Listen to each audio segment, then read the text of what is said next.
bhím casóir in seanas ó bhí manó agus cheapan go tean táhachtach chun tradiisiún chuirrá agus sinna fá mar héine.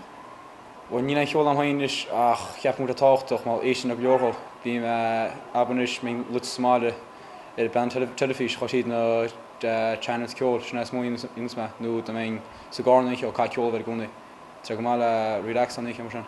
Bí me mu ceol le nimú agus bí me ornach de sean sin. In te ceol Thompson a ceol a radio. Se táhachtach coplin nachfuil sport acu nó in carhaimse so casún siad ag ceol le carhaimse. Bí me sinnim scaíar cantína.